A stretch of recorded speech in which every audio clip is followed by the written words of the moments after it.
Bonjour les amis, bienvenue. Alors, dans cette vidéo, nous allons voir la correction d'un exercice. C'est un exercice qui concerne les élèves du tronc commun. Ça veut dire la première année du lycée. Et qui a relation avec la leçon l'ordre dans R. Bien, voici l'exercice. On se donne A et B deux réels tels que A moins 3 est inférieur strictement à 0, 2b moins 1 est inférieur strictement à 0, et a fois b égale à 1. Premièrement, première question, donnez la valeur de ce x-là qui est égal à la racine carrée de a moins 3 au carré fois, ici, fois, la racine carrée de 1 moins 2b le tout au carré, plus a plus 6b. Deuxièmement, montrer que a est compris entre 2 et 3. Et montrer que b est compris entre 1 sur 3 et 1 sur 2. Troisièmement, montrer que ce nombre-là, 1 sur a moins 2b, est supérieur à 3 sur 7 et inférieur à 1. Quatrièmement, montrer que 5 sur 7 est une valeur approchée du nombre 1 sur a moins 2b à 2 sur 7 près. Bien mes chers amis, comme d'habitude, mettez la vidéo en pause, faites un effort avant de voir la solution. Alors pour la première question, on nous demande de donner la valeur de x qui est égale à la racine carrée de a moins 3 au carré, la racine carrée de a moins 3 au carré fois la racine carrée de 1 moins 2b au carré plus a plus 6b. Alors avant de donner cette valeur, je vais d'abord vous rappeler quelques propriétés très importantes sur la valeur absolue et sur la racine carrée.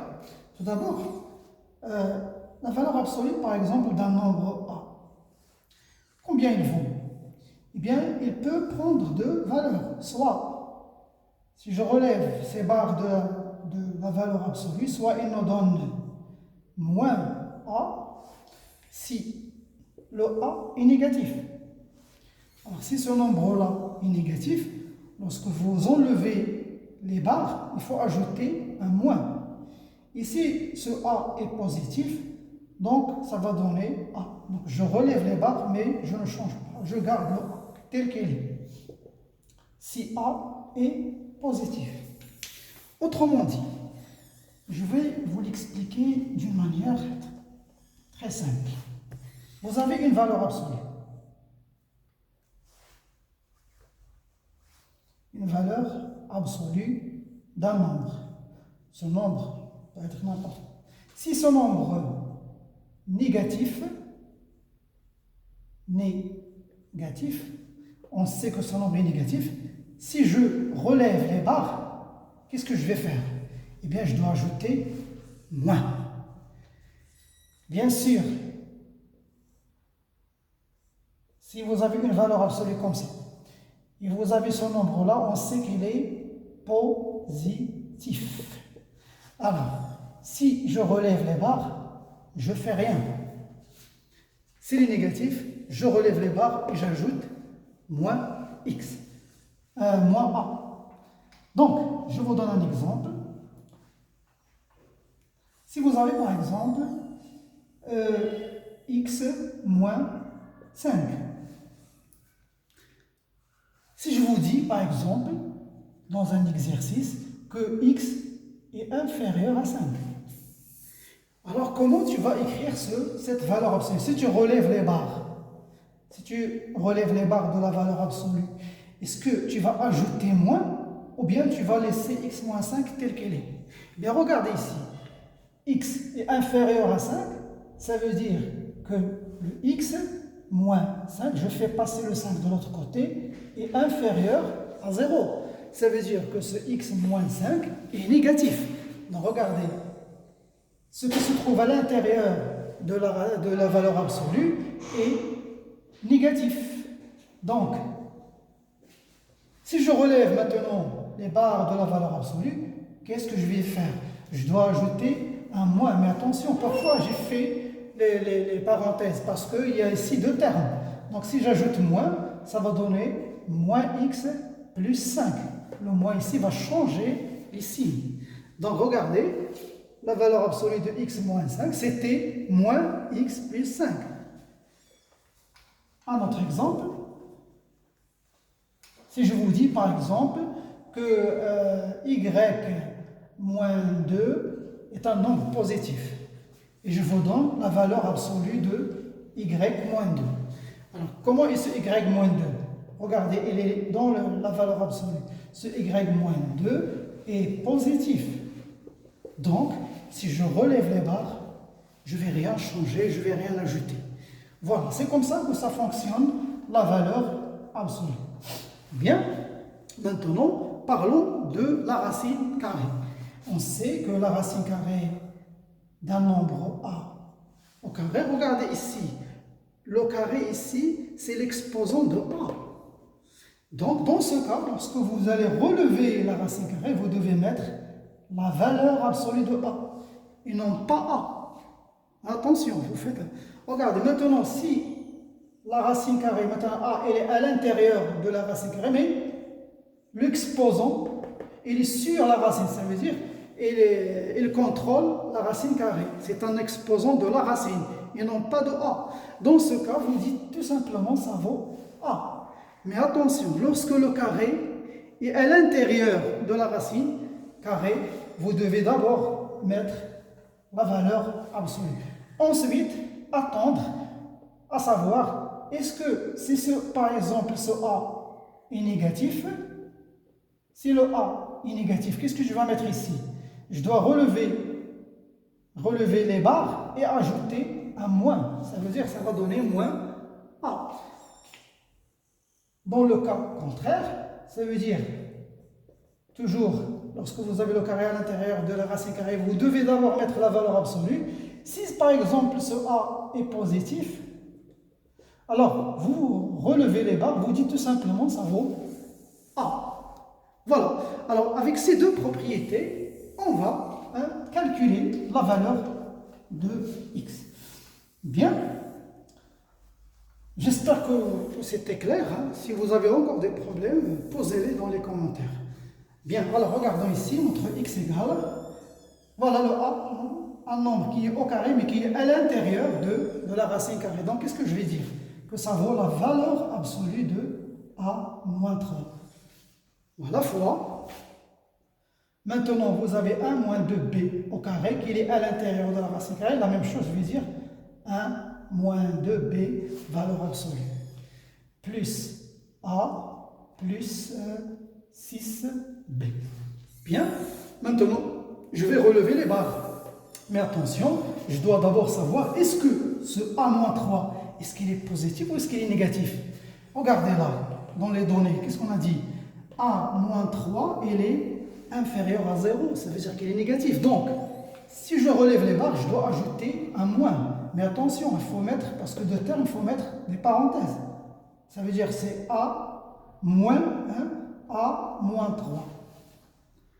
Fois, comment est 1 moins 2b? Regardez ici, j'ai 2b moins 1 est négatif. Et là, qu'est-ce que j'ai là? J'ai 1 moins 2b, ça veut dire l'ordre, il va changer. Si vous voulez changer l'ordre d'une somme, alors vous multipliez d'une différence, vous multipliez fois moins. Donc ça veut dire là, si je multiplie 6 fois moins, ça va donner 1 moins 2b. Et je vais changer, je vais donner supérieur ou égal à 0. Ça veut dire c'est 2b moins a est négatif. Si je change l'ordre, 1 moins 2b va être positif. Donc 1 moins 2b est positif. Si je relève les barres de la valeur absolue, je ne vais rien changer, je vais garder 1 moins 2b. Voilà, je ne vais pas ajouter le moins, j'ajoute rien. Bien, plus a plus 6b. Maintenant, je n'ai qu'à développer pour trouver la valeur de x. Eh bien, d'abord, je vais faire entrer ce moins ici. Donc, je vais avoir moins a A plus 3. Voilà. J'ai fait entrer le moins à l'intérieur. Alors maintenant, je développe. Moins 1 fois A, c'est moins A. Moins A fois moins 2B, c'est plus 2AB. Plus 3 fois 1, c'est plus 3. Plus 3 fois moins 2B, c'est moins 6B plus A plus 6B. Et regardez là, des simplifications qui surgissent. Vous avez le moins A et le plus A vont donner 0. Vous avez le moins 6B plus 6B va donner 0. Et qu'est-ce qui reste? Il reste 2AB plus 3. Et regardez, dans les données, on a donné la valeur de AB. AB, c'est 1. Donc, je vais remplacer AB par 1. Donc, ça va donner 2 fois 1 plus 3, qui va donner finalement 5. Voilà la valeur de x. Bien, passons maintenant à la deuxième question. Dans cette deuxième question, on nous demande de montrer que le A est compris entre 2 et 3. Regardez ici, je vais partir par là. Je sais que 1 moins 3 est inférieur à 0. Cela implique que A est inférieur à 3. Je fais passer le moins 3 de l'autre côté, bien plus 3, plus 3. Vous avez trouvé que A est inférieur à 3. Voilà, donc la première inégalité est montrée. On a déjà que A est inférieur à 3. Maintenant, comment je vais montrer que A est supérieur à 2? Eh bien, je vais utiliser ce que j'ai ici. J'ai que A fois B égale à 1, donc je vais exploiter cette donnée. Je vais dire maintenant que A, B égale à 1. Ça veut dire que A fois B égale à 1, ça implique que B égale à 1 sur A. Bien, voilà, donc je sais que B égale à 1 sur A. Bien, je reviens à mon expression, regardez ici. 2B moins 1 est inférieur à 0. Ça, c'est une donnée. Qu'est-ce que j'en déduis? J'en déduis que 2B va être inférieur à 1. Plus 1, plus 1. Donc, voilà. Et ça implique quoi? Et ça implique que B est inférieur strictement à 1 sur 2. Je multiplie fois 1 sur 2, ici fois 1 sur 2, je vais trouver que B est inférieur à 1 sur 2 parce que 1 sur 2 est positif. On ne change pas l'ordre. Et regardez, qu'est-ce que j'ai trouvé? J'ai trouvé que B est inférieur à 1 sur 2. Et c'est quoi B? B, c'est ça. B, c'est 1 sur A. Donc, je vais remplacer B. Donc, cela implique que 1 sur A, parce que 1 sur A, c'est B. Je le remplace ici. Est inférieur à 1 sur 2. Et lorsque je passe à l'inverse, qu'est-ce qui va se trouver? Je fais l'inverse de 1 sur A, c'est A. Et je change l'ordre ici. Le symbole ici va devenir supérieur à 2. Voilà ce qui est montré. On a montré que A est supérieur à 2. Et on sait que A est inférieur à 3. Donc, A est compris entre 2 et 3. Voilà. Maintenant, on va montrer que B est compris entre 1 sur 3 et 1 sur 2. B compris entre 1 sur 3 et 1 sur 2. On va procéder de la même manière. Je vais d'abord exploiter cette première donnée. Je l'ai déjà explicité tout à l'heure. J'ai dit que 2b moins 1 est inférieur à 0. Cela implique que 2b est inférieur à 1. Cela implique que b est inférieur à 1 sur 2. Voilà la première partie de l'inégalité. Ça veut dire que b est inférieur à 1 sur 2. Reste maintenant que je prouve que b est supérieur à 1 sur 3. Bien, je vais partir du même principe ici, la même chose. Je vous donne une remarque aussi que le A est différent de 0. Parce que s'il est égal à 0, on ne va pas avoir ce produit qui est égal à 1. Donc, le fait que A il est dans le dénominateur ne pose aucun problème. Donc, je vais faire la même chose. Maintenant, si A fois B égale à égale à 1. Ça veut dire que A égale à 1 sur B. Le A égale à 1 sur B. Donc je vais faire la même chose maintenant. Je vais exploiter cette inégalité. Je vais dire que le A ici, moins 3, est inférieur à 0. Donc cela implique que le A est inférieur à 3. Et c'est quoi le A? Regardez, le A c'est 1 sur B. Donc je remplace A par 1 sur B est inférieur à 3. Et si je passe maintenant à l'inverse, je vais trouver que B est supérieur à 1 sur 3. J'ai fait l'inverse. Voilà, on a prouvé que B est inférieur à 1 sur 2 et il est supérieur à 1. Et donc, B est compris entre 1 sur 3 et 1 sur 2. Passons maintenant à la troisième question. Alors voilà, j'ai noté ce qu'on vient de trouver. Alors dans cette question 3, on nous demande de donner un encadrement au nombre 1 sur A moins 2B qui va être compris entre 3 sur 7 et 1. Ça, c'est la question. Alors pour encadrer cette fraction, on doit d'abord encadrer A moins 2B. Et pour encadrer A moins 2B, je dois d'abord encadrer moins 2B. Je vous donne la démarche. C'est comme ça que vous allez procéder. Essayez d'abord d'encadrer moins 2B. Le A, on a l'encadrement de A, il est compris entre 2 et 3. Reste maintenant à savoir moins 2B où est situé. Il est compris entre quoi et quoi. Voilà ce que je vais faire.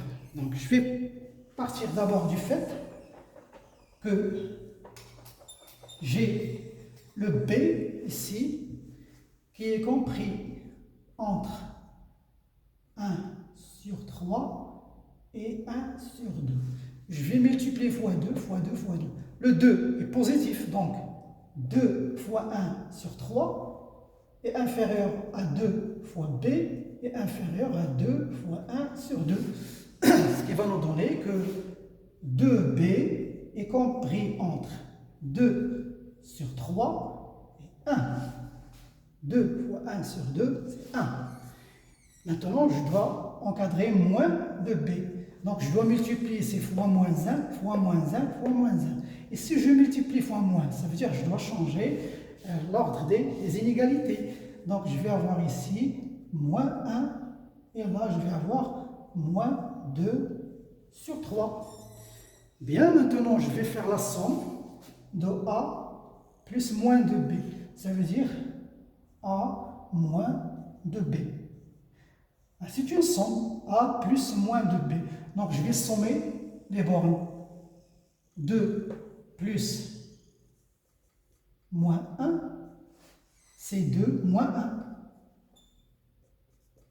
Et maintenant, 3 va être sommé avec moins 2 sur 3. Donc, je vais avoir 3 moins 2 sur 3. Bien, ça veut dire que A moins 2B est compris entre 2 moins 1, c'est 1, 3 moins 2 sur 3. Alors ici, vous avez 9 sur 3. 9 moins 2, c'est 7 sur 3. Je n'ai qu'à inverser, je fais l'inverse. Donc, chez les inverses, je dois changer aussi. Et bon, donc, c'est 1 sur A moins 2B va être compris entre, je vais faire l'inverse, je vais mettre ici 3 sur 7, 1 sur 1 c'est 1. Et voilà ce qui est montré. Bien, passons à la dernière question. Dans cette quatrième question, on nous demande de montrer que 5 sur 7 est une valeur approchée du nombre 1 sur A moins 2B à 2 sur 7 près. Alors, je vous rappelle d'abord ce que c'est qu'une valeur approchée à un nombre près. Eh bien, vous savez par exemple que ce sont des exemples que vous avez vus au collège ou bien au primaire même. 3 sur 4 égale à 0,75. Alors, je peux juste dire que est égal à peu près à 0,7. Ça veut dire que 3 sur 4, je peux l'encadrer. Il est compris entre 0,7 et 0,8. Ça, c'est un encadrement pour trouver des valeurs approchées. Ça veut dire que les valeurs approchées sont là. Je peux dire que 0,7 est une valeur approchée, parce que 0,7, ce n'est pas exactement 3 sur 4. C'est une valeur qui est approchée. Hein. C'est une valeur approchée du 3 sur 4. Alors, à quoi près? Regardez, pour trouver ce près-là, hein, le nombre près, on fait la différence entre 0,8 moins 0,7, ça va donner 0,1. Voici A0, donc je peux dire A 0,1 près. Vous pouvez même écrire 10 à la puissance moins 1 près, hein, parce que 10 à la puissance moins 1, c'est 0,1. Alors, c'est comme ça qu'on trouve, une valeur approchée. Ça veut dire que le nombre que je vais encadrer, il est entouré de deux valeurs. Bien sûr, ici 0,7, c'est une valeur approchée par défaut, et 0,8, c'est aussi une valeur approchée à 0,1 près par excès. Hein. Ici par excès et là par défaut. Donc vous avez deux valeurs. Hein. Soit vous avez par excès, ou bien par défaut. L'essentiel, c'est que cette valeur-là, c'est une valeur approchée. Et cette valeur-là aussi, c'est une valeur approchée. Le près ici, c'est la différence entre le nombre d'encadrements. Ça veut dire que vous prenez 0,8 moins 0,7 et vous trouvez ce près. Donc, comment je vais le faire ici? Donc, je vais remplacer ce qu'on vient de dire maintenant. Pour que 5 sur 7 soit une valeur approchée, il doit être comme ça. Je dois voir que 1 sur A moins 2B est supérieur à 5 sur 7. Et là, je vais avoir un nombre. Ou bien sûr, ce nombre-là, hein, moins 5 sur 7, doit être égal à 2 sur 7. Ou bien, je dois avoir le 5 sur 7 de l'autre côté. Ça aussi, je peux aussi l'avoir parce qu'une valeur approchée peut être ici, comme elle peut être ici. Ça dépend si elle est par défaut ou bien par excès. Donc, 2B. Ici, je vais mettre 5 sur 7, et là, je vais avoir un nombre. Et si je fais la différence, 5 sur 7 moins ce nombre-là, je dois avoir le 2 sur 7. Voilà. Si j'arrive à montrer ça et ça, ça veut dire que 5 sur 7, c'est une valeur approchée, hein, qu'il soit ici ou ici. Eh bien, comment je vais procéder? Alors, le 5 sur 7, est-ce que 1 sur A moins 2B, est-ce qu'il est supérieur à 5 sur 7? Ça, c'est la question que je dois me demander. 1 sur A moins 2B, est-ce qu'il est supérieur à 5 sur 7? Donc, je vais vérifier. Pour vérifier, je dois faire la différence. Pour savoir si x est supérieur à y, qu'est-ce que je fais? Je fais x moins y, je calcule. Finalement, je tombe sur une quantité qui est positif. S'il est positif, ça veut dire que x est supérieur à y. S'il est négatif, bien sûr, c'est que x est inférieur à y. Donc, c'est ce que je vais faire. Je vais faire cette différence et je vais voir. Alors, je vais mettre 1 sur A moins 2B moins 5 sur 7 égale à 7 moins A plus moins 5A plutôt, hein, moins 5A plus 10B. 5 fois moins 2, moins 5 fois moins 2, c'est plus 10B. Tout ça sur 7 fois A moins 2B. Bien. Alors maintenant, est-ce que cette différence, est-ce qu'elle est positive? Est-ce qu'elle est positive ou bien elle est négative? Ce qui va déterminer, c'est le numérateur, parce que 7 est positif. 1 moins 2b, hein, est aussi positif parce qu'on l'a déjà trouvé, il est compris entre, je crois, 1 et 3. Donc, reste à savoir, est-ce que 7 moins 5a plus 10b est positif? Donc là, je vais discuter, je vais encadrer cette somme. Donc, j'ai déjà le a, il est compris entre 2 et 3. Et donc, cela implique que 5a est compris entre 10 et 15.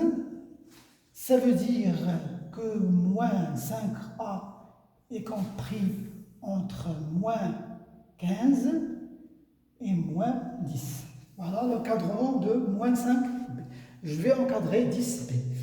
B, je sais que B est compris entre 1 sur 3 et 1 sur 2. Ce qui va nous donner que 10 fois B est compris entre 10 sur 3 et 10 sur 2. C'est quoi 10 sur 2? C'est 5. Voilà, donc 5. Donc je vais maintenant encadrer 7 moins 5a plus 10b. 7 moins 5a plus 10b est compris entre. Alors 7 d'abord, ici 7, moins 5a. Voici le moins 5a, ça veut dire moins 15. De l'autre côté, vous avez moins 10. Plus 10b. 10b, là voilà. Ici, plus 10 sur 3. Ici, plus 5. Voilà, donc maintenant, j'ai que 7 moins 5a plus 10b est compris entre. Alors, je fais des calculs, c'est moins 8. Moins 8, c'est... Moins 8 plus 10 sur 3. Ça veut dire ici, je vais avoir moins 24 sur plus. Donc, ça va donner moins 14 sur 3. J'espère que je ne suis pas trompé. Bien, ici, vous avez 7 moins 10, c'est moins 3. Moins 3 plus 5, c'est 2. Et regardez, qu'est-ce que j'ai trouvé ici? On a trouvé que...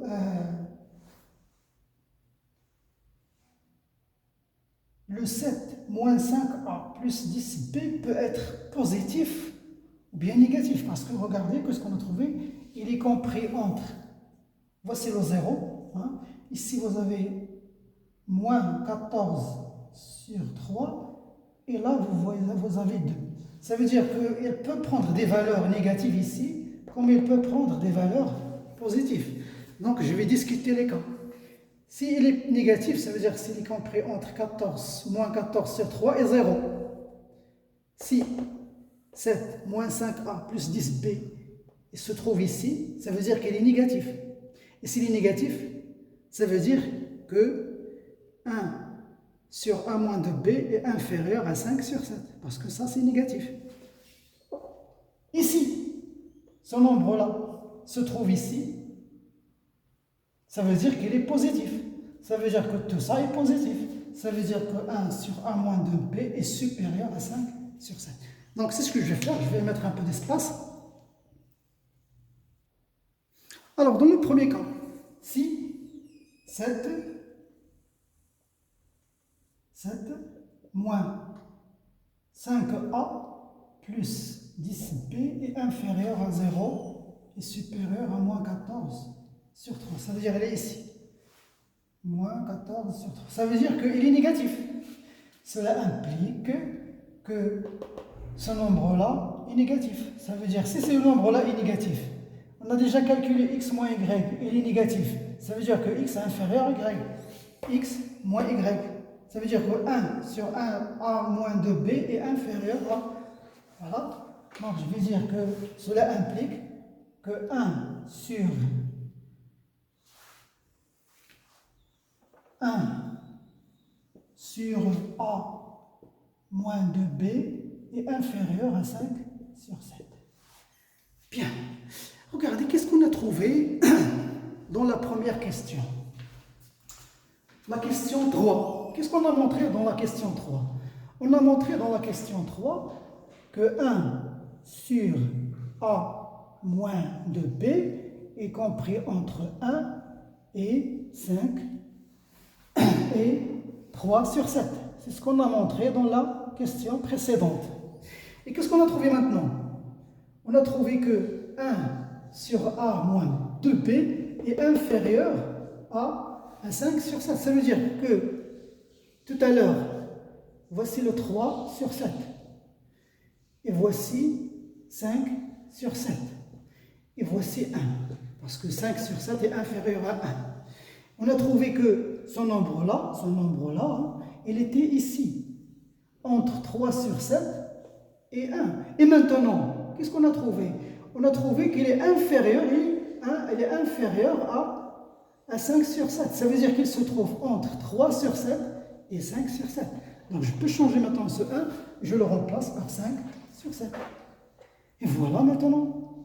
Vous voyez, on a trouvé la valeur approchée, comme tout à l'heure, quand je vous ai dit que 1 sur A moins 2B est inférieur à 5 sur 7. Donc 5 sur 7 est une valeur approchée du nombre 1 sur A2. Ah, regardez, je vais calculer la différence. 5 sur 7 moins 3 sur 7 va être égal à 2 sur 7. Et c'est pour cela qu'on a ici A 2 sur 7 près. Donc, dans le premier cas, 5 sur 7 est bel et bien une valeur approchée. Passons au deuxième cas. Je vais ici mettre deuxième cas. Le deuxième cas, ça veut dire que ce nombre-là est compris entre 0 et 2. 0 et 2. Ça veut dire qu'il est positif. S'il est positif, ça veut dire que cette expression est positive. Et ça veut dire ici que 1 sur 2b va être supérieur à 5 sur 7. Et regardez, c'est la même chose, hein, la même procédé. Tout à l'heure, on a déjà montré que 1 sur A moins 2b était compris en 3 sur 7 et inférieur à 1. Et maintenant, on vient de nous dire que 1 sur A moins 2b il est supérieur à 5 sur 7. Tout à l'heure, regardez, il était là, entre 3 sur 7 et 1. Maintenant, je sais qu'il est supérieur à 5 sur 7. Ça veut dire, voici 5 sur 7. Parce que 5 sur 7 est supérieur à 3 sur 7. Ça veut dire que A sur A moins 2B, il se trouve ici. Il est supérieur à 5 sur 7 et inférieur à 1. Donc, je peux remplacer maintenant 3 sur 7 par 5 sur 7. Voilà. Donc, vous savez, on vient de trouver aussi que 5 sur 7 est aussi une valeur approchée du nombre 1. Et regardons, est-ce qu'on va trouver 2 sur 7? On va faire la différence entre 1 moins 5 sur 7. Eh bien, il va dire 7 sur 7 moins 5 sur 7. Eh bien, c'est toujours 2 sur 7. Donc, 5 sur 7 est une valeur approchée du nombre 1 sur A moins 2B à 2 sur 7. Voilà mes chers amis, j'espère que cette vidéo vous est intéressante. Partagez-la avec vos camarades. Je vous donne rendez-vous à la prochaine.